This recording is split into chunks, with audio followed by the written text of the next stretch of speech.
Olá, bem-vindos de volta ao Business Time. Eu sou Antônio Miranda e eu apresento este programa com Paola Tocunduva Olá, muito feliz de estar aqui com vocês. e Manuel Sueto. Bom dia, pessoal. Boa tarde, boa noite. Sempre aqui. O Business Time é uma iniciativa do Guia Brasil América para trazer informações de negócios para você que empreende ou quer empreender nos Estados Unidos e que tem uma relação com o Brasil também. E isso vai trazendo mais informações interessantes para você fazer a gestão do seu negócio.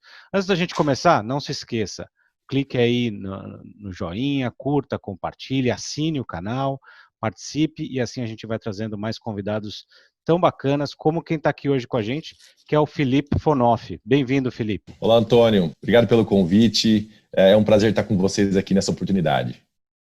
Gente, o Felipe Fonoff, ele é o especialista em gestão de pessoas que coordena uma das pesquisas mais importantes de recursos humanos do Brasil, que é as 150 melhores empresas para se trabalhar da FIA, e ele tem informações riquíssimas do que está acontecendo agora nessa nova era de Covid, de pessoas trabalhando em casa, as pessoas tendo que se reajustar ao ambiente de trabalho, e é sobre isso que a gente vai bater um papo com o Felipe.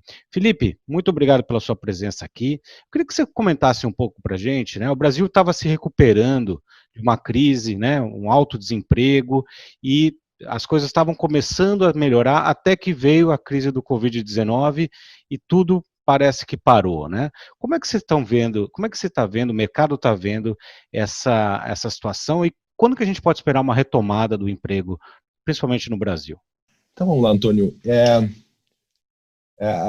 A informação que a gente tem, né, da vinda do governo é que o Brasil lá, se a gente pegar ali o fechamento de fevereiro, ele vinha num ritmo de crescimento de 3% ao ano, né, se tivéssemos ali condições normais que não tivesse ocasionado essa pandemia. Isso sem gastos, assim, mantidas a política atual do governo. Né. Agora, o que a gente vê pelo último Boletim Focus do Banco Central é que deve haver uma queda no PIB de 4,7%. Essa é a estimativa que está colocada agora em meados de maio. O desemprego, no fechamento do primeiro trimestre, quando a gente vê o fechamento da PNAD, né, do IBGE, é que a gente tem um desemprego que se elevou agora a 12,2%, o que vai representar aí um pouco mais de 12 milhões de desempregados. Ante um fechamento de fevereiro, ainda desse ano, de 11%, ou seja, era uma elevação em que o desemprego deveria estar em deselevação, em queda agora nesse momento. Né? E prova disso é que a gente tem um aumento de 22% nos requerimentos de seguro-desemprego do país, frente ao mesmo período do ano passado, de 2019.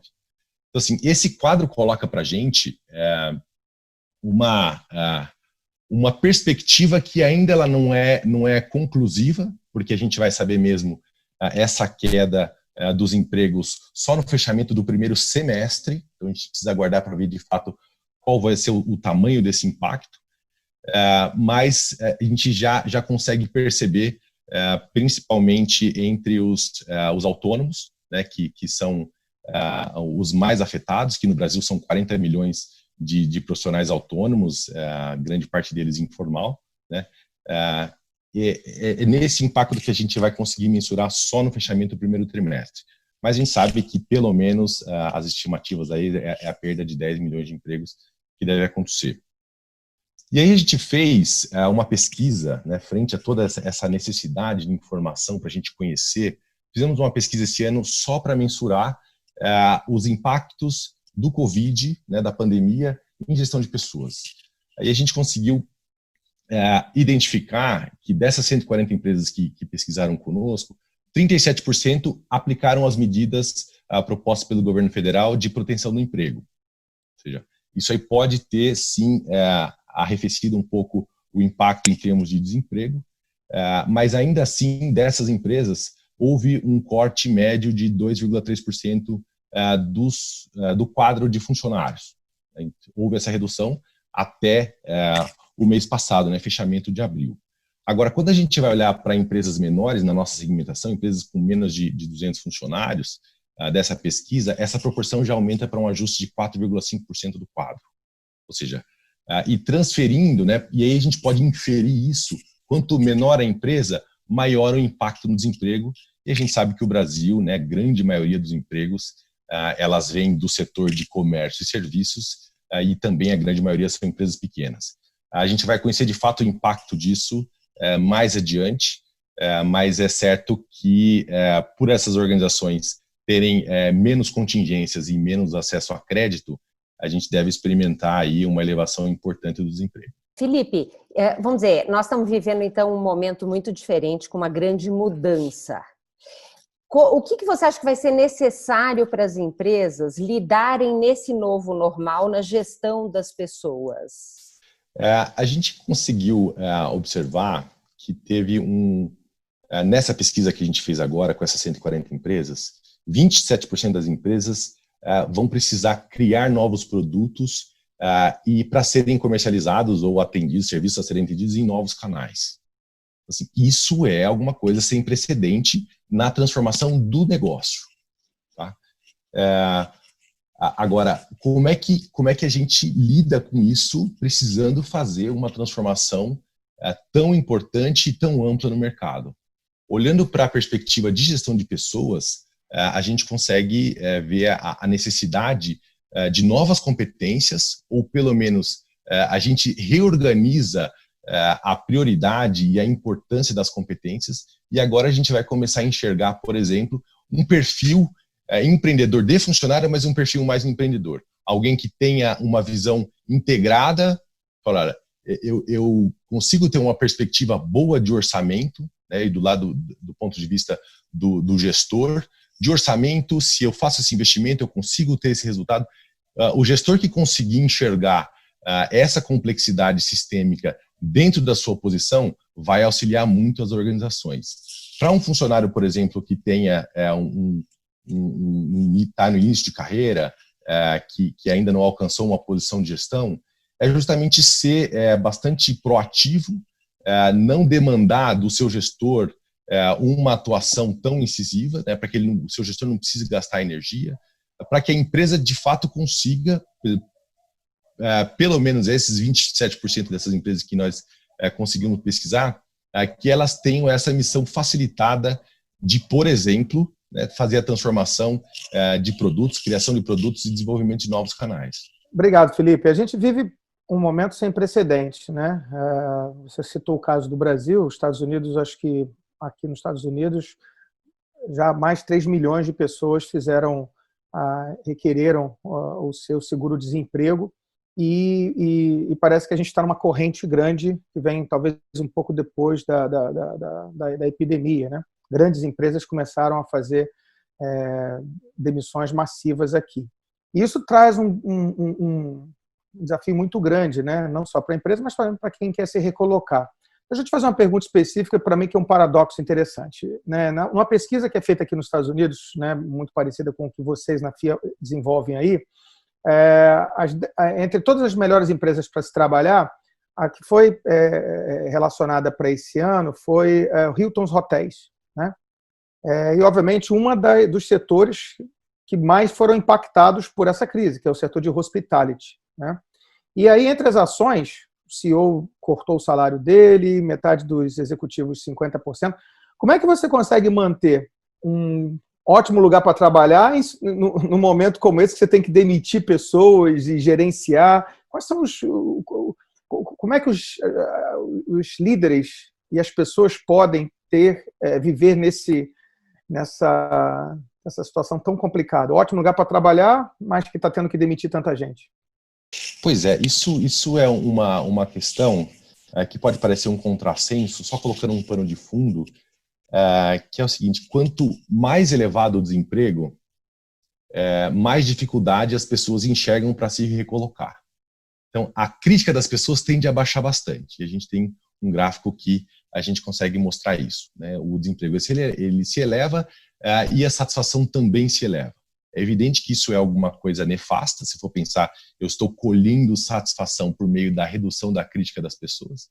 Tanto é que, por exemplo, você tem uma multinacional que faz pesquisa de clima no Brasil e nos Estados Unidos, o Brasil sempre vai ganhar em termos de clima organizacional, e não é levado essa questão dentro do contexto. Né?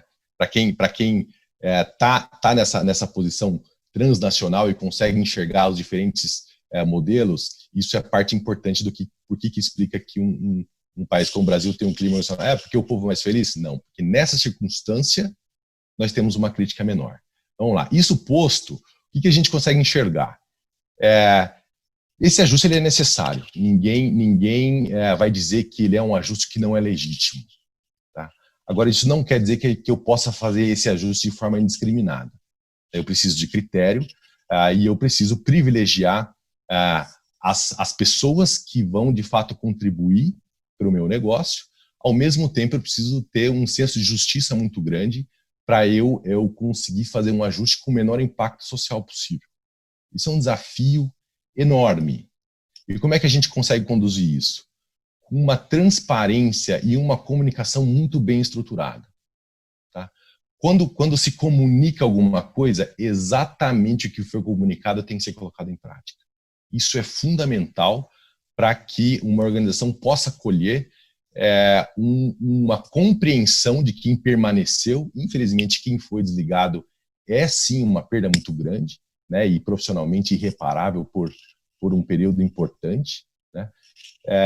Mas assim, ter uma transparência muito grande e o que for comunicado é o que de fato for implementado é chave para que eu consiga manter a motivação e principalmente a confiança das pessoas na organização.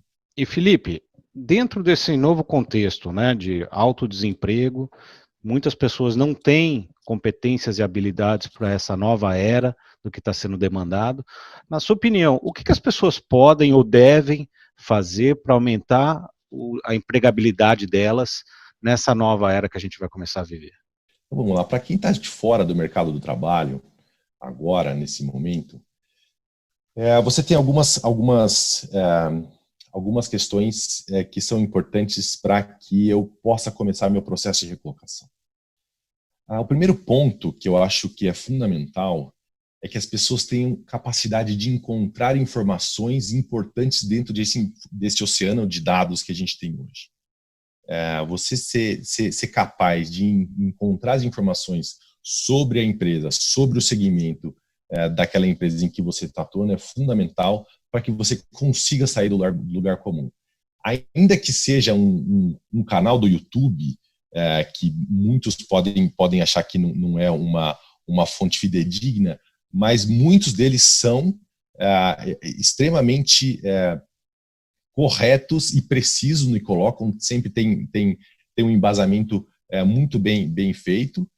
E uma outra coisa é aprender a ler relatório de segmento, relatório de mercado, porque isso vai trazer para a gente uma capacidade de abstrair e formar conclusões. Então, assim, buscar informação para que você tenha as suas conclusões e não trazer de fora conclusões prontas. Tá? Isso é alguma coisa que vai te tirar do lugar comum quando você estiver conversando a respeito disso. Um outro aspecto, isso daí, que era e sempre foi importante, mas agora ele é muito mais importante, é você ter a capacidade de se expressar bem, e aí por escrito e oralmente, e seja conversando no privado ou falando em público. Tá? Isso é alguma coisa que vem trazer para a gente uma necessidade de se apresentar melhor. E uma característica nova é você conseguir, e aí nova, e agora ela se torna ainda mais importante, é você ter naturalidade para falar para uma câmera e conseguir se expressar nesse modal de comunicação. Tá? E um terceiro ponto, né, e aí falando de uma maneira mais comum para todas as posições, é você dominar as redes sociais profissionais, que isso é crescente a importância disso para que a gente consiga se recolocar. Em termos de atitude, né, de alguém que precisa se recolocar, é ser colaborativo. Né? A pandemia veio trazer para a gente a necessidade de eu ser colaborativo, e eu não dependo da presença física das pessoas para garantir que elas de fato consigam cooperar. E a gente precisa ser muito efetivo. Você precisa ter a capacidade de transmitir ao seu entrevistador, quem está te avaliando, transmitir a sua capacidade de efetividade e concluir as suas iniciativas e concretizar as suas iniciativas em entrega. É alguma coisa que tem sido buscado agora porque, como a gente falou, muitas organizações elas estão se reinventando, criando novos produtos, desenvolvendo novos canais, e isso precisa ser feito num prazo de tempo muito curto. Tá? Então, assim, ter a capacidade de concretizar é muito importante. E na manutenção do emprego, obviamente, a adaptabilidade, né? A pandemia veio trazer um tsunami de imposições para que a gente precise se adaptar, né? E também a gente conseguir ser disciplinado e não demandar do nosso gestor uma gestão mais próxima, mais incisiva, né? Que as pessoas tenham iniciativa e consigam ser autossuficientes, porque todo mundo nesse cenário vai precisar de autonomia para trabalhar.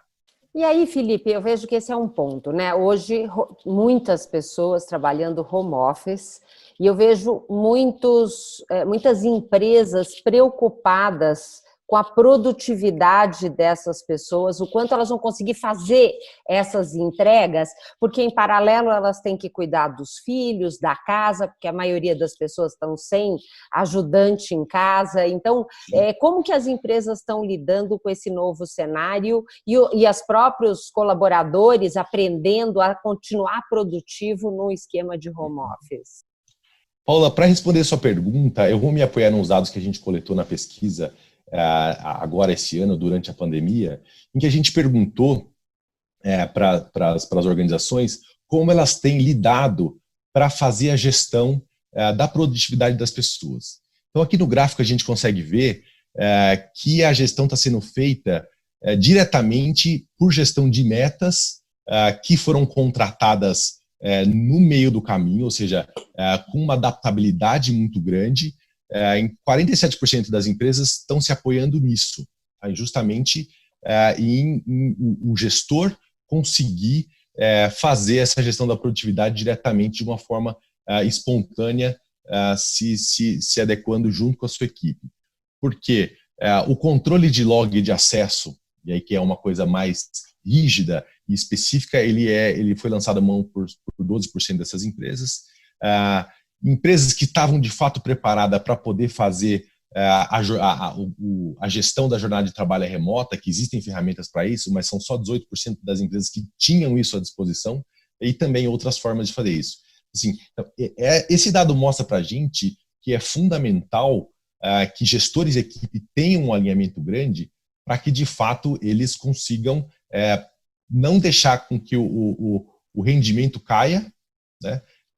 E consigam entregar, e aí não é só entregar, é entregar o que precisa ser entregue e conduzir a empresa nessa transformação que está sendo colocada como demandante agora. Interessante, né? Você sabe que eu acho que esse é um ponto fundamental, porque a grande empresa muitas vezes tem estabelecida as metas e todos os entregáveis de forma muito concreta, e nem sempre o pequeno negócio tem isso tão claro. Então eu acho que isso é um alerta para o empreendedor da pequena empresa, a importância de ter clareza da meta e do resultado que você espera de cada um dos colaboradores, vai ser um pilar fundamental para te ajudar a controlar essa produtividade, né, Antônio? Eu concordo. Eu acho que a Paola, que é uma expert em elaboração de metas, ficou muito feliz com esses 47% aqui. E isso só reforça, né? Eu acho que até para o microempreendedor ou para o empreendedor individual, que o mundo está passando aí. Se você não cuidar das suas metas, ninguém vai cuidar para você, né? Então, importantíssimo isso daí. E tem uma questão que eu acho muito, muito interessante nessa discussão e esses dados que o Felipe dividiu com a gente, né? Como, Antônio, você comentou, essa não é uma realidade só de grandes empresas que tiveram que colocar as suas equipes para trabalhar de casa, pela necessidade, né, remota que a gente está vivendo, mas daqui para frente vai ser assim. Elas descobriram que podem reduzir vários custos, sobretudo custos fixos de escritórios. E a preocupação não está muito na questão de você vai ter muito mais liberdade para que as pessoas trabalhem em função exatamente de metas e menos de controle de acesso. Isso vale tanto para empresas grandes. Eu me lembro quando eu era executivo de uma aerolínea grande aqui, o meu último projeto foi colocar todo mundo para fazer remote work, porque a gente reduzia consideravelmente os custos, e a preocupação era como é que eu vou controlar as pessoas? Você não tem que controlar as pessoas, a pessoa tem que cumprir a meta. Como ela faz isso, é um objetivo dela. Mas isso vale para empresário pequeno também. Eu agora que sou empreendedor, eu tenho já toda a minha equipe trabalhando de casa em 3 países e a gente funciona basicamente dessa forma. O fundamental, na minha opinião, é a questão do uso da tecnologia, não é, Felipe? Como é que as empresas conseguiram correr atrás desse gap, de matar esse gap da adoção de tecnologia, seja ela por controle numa webinar, como nós estamos fazendo aqui agora, ou sob mesmo mecanismos para controles de metas, né? Nós pesquisamos também quais foram as dificuldades que as empresas encontraram na adoção do home office. E essas dificuldades elas passam por desde ter equipamento e banda de conexão para todo mundo, tá? Isso foi um desafio que foi encontrado. Da facilidade das pessoas a lidarem com as ferramentas, né? Mas o principal deles é as pessoas estarem acostumadas a atuarem nesse, então, assim, é um aspecto comportamental. As pessoas se adaptarem a manterem a produtividade, a manterem o nível de comunicação dentro desse espectro, porque todo o aspecto de processos e hardware, ele foi adaptado, houve dificuldade sim, agora a adaptação comportamental das pessoas foi o desafio preponderante nessa virada de chave. O que a gente fala de gestão de mudança, né? Eu vejo alguns casos, eu vivi isso também na pele, de tem pessoas que só conseguem se adaptar se ela continua mantendo aquela mesma rotina. Então, apesar de ele trabalhar em casa, ele precisa trocar de roupa, né? Sentar na frente do computador e tentar fazer um planejamento.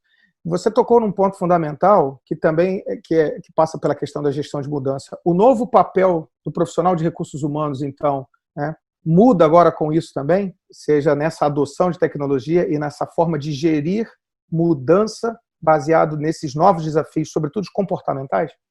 Tínhamos uma transição acontecendo que ela era suave, em que as decisões em gestão de pessoas elas vêm num crescente de descentralização. Então, se antes a área de RH fazia ali todas as decisões sobre treinamentos, quem vai ter qual treinamento, tudo isso foi sendo descentralizado. E também isso a gente consegue observar na gestão salarial. Isso passa a ser um orçamento a ser gerenciado pelo próprio gestor. Então, assim, vai se dando ao gestor aspectos de ser um intraempreendedor dentro da organização, para que todos ele possa fazer a gestão desses recursos.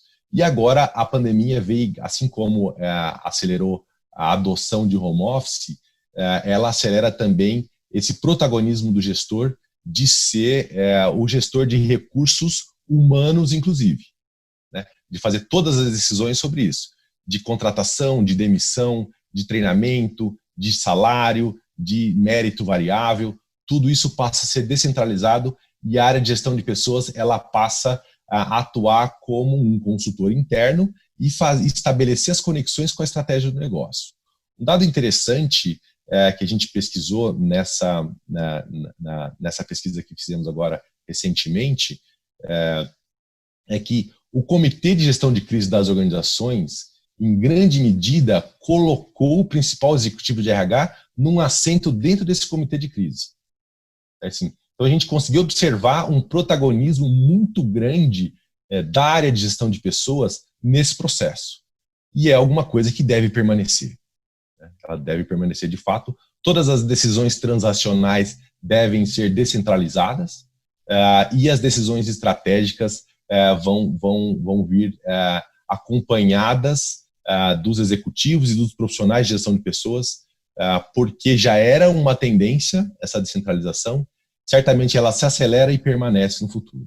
E Felipe, esse novo contexto, né, que obviamente fica muito claro e muito marcado para as empresas bem estruturadas, que tem lá departamento de recursos humanos e assim por diante, né? Agora, para a microempresa ou para o empreendedor de uma pequena empresa, como é que ele vai conseguir se adequar e correr atrás dessa nova formação de treinamentos, de gestão de pessoas?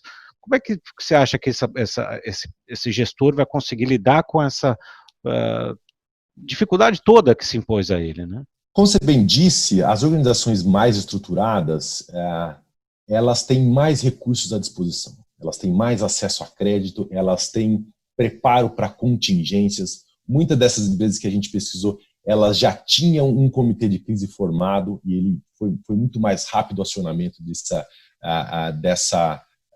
desse grupo de trabalho, ou squad, como gosta de se chamar hoje.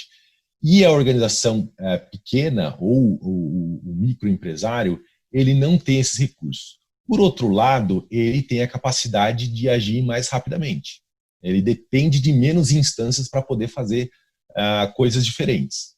Agora, o futuro para esse empreendedor, primeiro que assim, a onda bateu muito forte para quem é pequeno, justamente porque não se esperava e de fato não existe contingência quando o seu mercado simplesmente ele desaparece.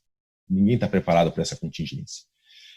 Agora, ele consegue retrair qual que é a decisão que um empreendedor precisa fazer para reduzir o seu próprio gasto. A decisão já está tomada para ele.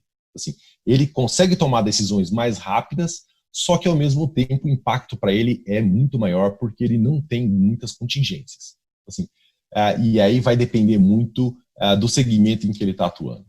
Então, de novo, se a gente tiver um segmento que foi fortemente impactado, como o turismo, por exemplo, é muito difícil que você conseguir fazer essa reversão no curto prazo.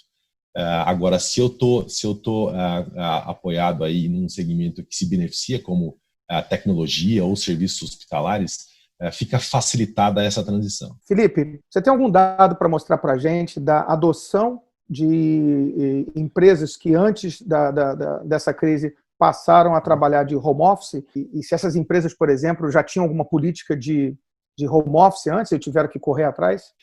Temos sim dados, né? Foi parte do escopo da nossa pesquisa, e aí dedicamos um capítulo da pesquisa, uma dimensão só para home office. Eu trago para vocês aqui os dados, Manuel, em que a gente perguntou lá o ano passado para todas as empresas que participaram conosco em 2019 dessa pesquisa, em que a gente tinha ali 55% das empresas que tinham uma política bem estabelecida. E a gente vê que em 2017 era 47%. Então, vinha num crescente que antes de uma realidade pandemia, a gente até podia chamar isso de um crescente acelerado. Agora, com pandemia, 98% das empresas precisaram se valer dessa política, desse processo, de colocar todo mundo em home office. E a gente vê, por exemplo, que empresas menos estruturadas, que são as que tentam entrar entre as melhores para trabalhar e não conseguem, que é o que a gente vê aqui nos espectros do lado, ali estava na casa de 12% a 14% que tinham essa política, ou seja, são empresas mais estruturadas que já estavam muito à frente, agora é uma realidade que passou em cima de todo mundo e todo mundo precisou do dia para a noite ter essas políticas e esses processos estabelecidos. Tá? E se a gente for pegar assim, mas qual que é o... Tá bom, todas as empresas, né, 98% precisam fazer home office. Agora, qual que é o tamanho disso dentro das organizações? Qual que é o impacto, qual que é a amplitude dentro disso? Se a gente pegar um outro dado aqui, a gente pode ver o seguinte, né, fazendo esse mesmo paralelo. Lá no ano passado, nós tínhamos 14% dos funcionários, lá nas 150 melhores, que tinham acesso ao modal home office. Tá? Era 12% em 2017, passou para 14% em 2019. Quando a gente olha as empresas menos estruturadas, ele está na casa de 3% a 4%. E agora, e aí de novo, do dia para a noite, a gente precisa sair de 14% e ir para 41%. Eu estou multiplicando por 3 isso daqui. E outra, se pudesse ser maior, é porque existe um teto nas organizações. tem algumas posições que de fato não podem ser feitas. Nem todo mundo vai, né? Um setor industrial, por exemplo, né? Só as pessoas de escritório administrativo que poderiam fazer. Muito bom esse Justamente. dado. Daí a gente vê a dimensão do impacto que foi, né, essa disrupção forçada de fato. E aí, né, Felipe, dentro desse novo cenário, grande parte das pessoas trabalhando em home office, dos movimentos que a gente tem visto, como você comentou, a necessidade das pessoas aprenderem a lidar com câmera, com redes sociais, com internet, e a gente vê as empresas precisando, de outro lado, reduzir custo de marketing, deixando de investir em propagandas, valores mais altos, inclusive colocando as empresas, né, de comunicação e mídia numa situação difícil de ter que se reinventar. Como é que qual é o impacto de um clima organizacional e o desafio de uma empresa de manter um clima organizacional para que os colaboradores passem a exercer papéis diferentes, como divulgar a empresa nas suas redes sociais, né, fazer muitas coisas que antigamente tinham agências, empresas terceirizadas para fazer e que hoje, com redução de custo, muitas empresas estão cortando e trazendo isso para dentro dos seus colaboradores. Queria entender, porque eu imagino que clima organizacional já é um baita do desafio quando você está tete a tete, frente, todo mundo junto no mesmo escritório. Em home office o negócio deve ficar mais complicado, né? Sem dúvida. Quando a gente fala de clima organizacional, que de fato a satisfação, a predisposição das pessoas, né, as condições para que elas possam atuar da melhor forma possível, a gente teve uma mudança absolutamente brutal na condição de trabalho. Isso sem dúvida nenhuma.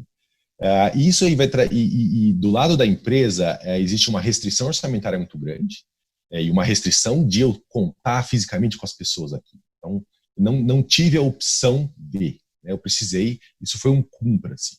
E a gente consegue observar também que todos foram buscar soluções baseadas em tecnologia fortemente, não só por conta do custo. Então, eu precisei substituir, e aí vamos dar um exemplo muito simples aqui, alugar um espaço para eu fazer um evento, para eu conseguir fazer um webinar diretamente com as pessoas, e eu conseguir alcançar, por exemplo, muito mais pessoas.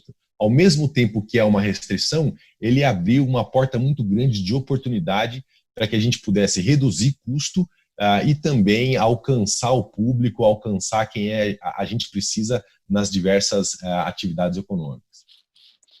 Excelente. Olha, eu acho que é um dos programas que mais ricos em informação que o Business Time já teve, né? A gente teve o privilégio aí de ter acesso em primeira mão a uma pesquisa que sequer foi publicada ainda, né, pela FIA, pelo Grupo Atmosfera. Felipe, te agradeço muito por trazer isso em primeira mão para a gente. Antônio, conte comigo sempre que precisar. Quando vierem ao Brasil, façam-nos uma visita.